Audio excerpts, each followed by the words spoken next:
Tell me, is this something that the authors that you deal with run into as well, trying to figure out how to, I mean, dealing with independent bookstores and developing personal relationships with them? Yeah, For my personal work, I've heard the same, that independent bookstores are actually are finding a way to survive, and about sort of curating what they're selling, as well as sort of really paying attention to their community and becoming sort of like community centers. So, I mean, I think the answer would be that the authors that we deal with a lot are trying everything and are figuring out what works in this environment, and finding creative ways to sell their books. You know, I think that they're building deep relationships with their audience, you know, through their Facebook and Twitter, and they're really nurturing their audiences, so you know, I think they're still figuring it out. Yeah. Zan, you kind of came into, you became a queer comic book publisher just as a lot of publishers are going under, and a lot of, specifically, queer publishers, gay publishers are going under. What was that decision about? Well, I thought I really want to challenge myself. So I thought, okay, print is dying, great. The distribution network is falling apart, excellent. Comic book stores are inundated and won't want to take a chance on queer material, perfect. Yeah, and the economy is in the trash can. So I thought these four things conspire to make it the best time to start a queer comics. No, actually, in a way that really is true. I thought if I can make this work, then now is the time to see if it will work. And if it does work now, it'll only be really that much more successful in the future. I had in my mind, in my business plan, a way to do the digital stuff in parallel tracks, to do the print, do the digital at the same time, try to make sure that I'm ready when there actually is a really good, viable digital platform to have everything being published digitally, and keep both going as long as I can. Because what I'm finding out is that even though there is a lot of digital content available, it's really, like I said, it's really still very difficult to get single issue stuff especially into digital, because there's these comics apps like Comixology or iVerse or ones like that. So they have to deal with the threat of Apple's content management. They have to deal with their own curation of the content they want to have in there.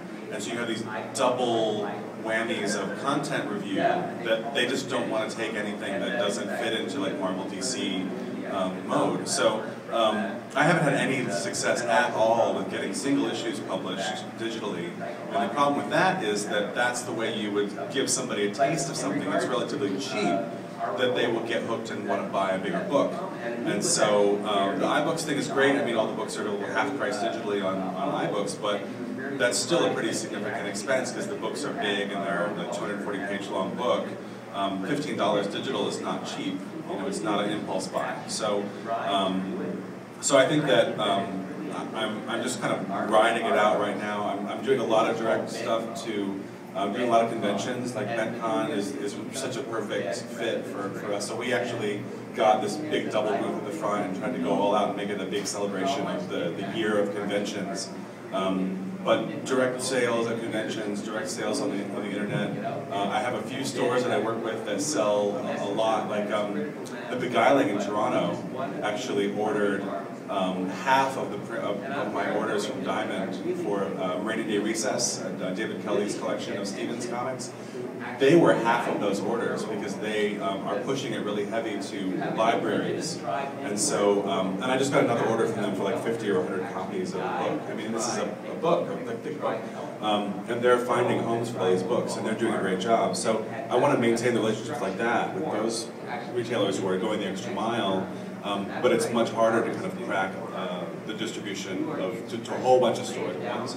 And my goal for the next year is to get returnable sales.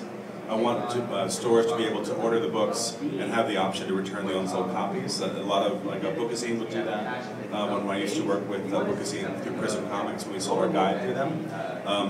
And that's the way to get the book out there, because they can try it, they can return it if they don't sell, and I'm confident the books will sell. They just need to get out there.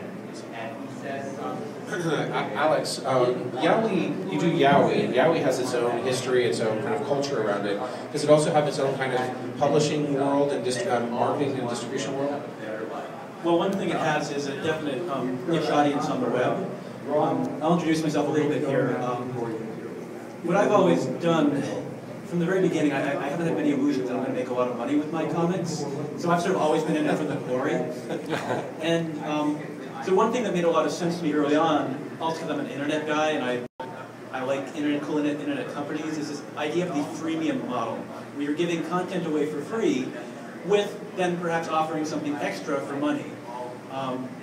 It took me a little while to actually come to webcomics, which is where I am right now, which is the really smartest way to do that.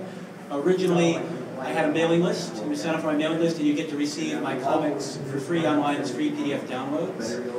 On one level, that was ego gratifying because I got a mailing list of like 16,000 people in a couple of years. But I would release one of these comics, there'd be a lot of excitement for about 3 or 4 days, and then I'd be completely forgotten after that. And there wouldn't be any sales of merchandise. I mean, I made about $60 in sales of merchandise. I did some print-on-demand things. I made about $40 that way. And then this year, I decided, after looking what else was in the world, particularly I went to YowieCon earlier this year.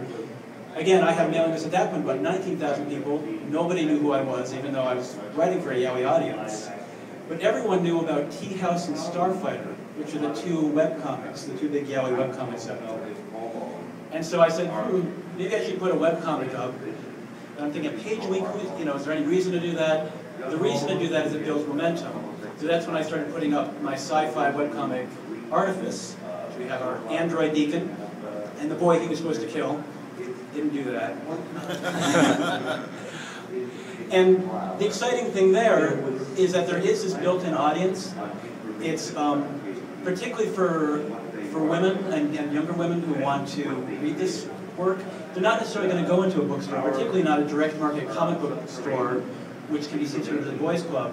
But on the web, not only is it something that's safe for them to access, but there's also a huge community where they can interact with each other, they can meet other people, and then in terms of monetizing that, that's when I've actually had the most success, where what I've done is I have a page a week as my webcomic, but I have a donation bar that when it hits $250, I put a second page for that week up. And for the past 12 weeks now, we've had double week updates. So it seems like, I mean, Yowie with its tradition, its history and tradition of kind of, that essentially fans created the genres of Slash and Yowie. So it has this kind of built-in DIY aesthetic that maybe works well for you to try to create a business out of it in this model. Robert, I wanted to add, so have you guys tried this kind of freemium thing, or how's that work for you? Not a freemium model, because we really have tried to establish and be a publication house. Although we have a weekly, a monthly free, basically one-page comic strip, a strip show, which you could say that's a freemium or kind of an attraction thing to maybe keep people interested, because interest does wane, it comes and goes. What I'm hearing from everyone, though, is flexibility, and that as long as you don't put your head into one model, or even one distributor, or one book, major bookstore, that keep yourself open to possibilities. So maybe it's a freemium, maybe it's donation bars, maybe it's a very successful bookstore that just picks you up and puts you right at the front. That you have to basically always be 4 steps ahead. If this peters off, what are we going to do next? Because we've had distributors go under, which, I mean, a distributor is a risk. You take all of your books, you give them to them, and they're holding kind of all of your money in stock, not all of it, obviously, and if they should fail, or if they should decide they're not selling, they'll ship them back to you, but they're damaged, they're dinged, who's going to buy that afterwards? As well, we're in Canada.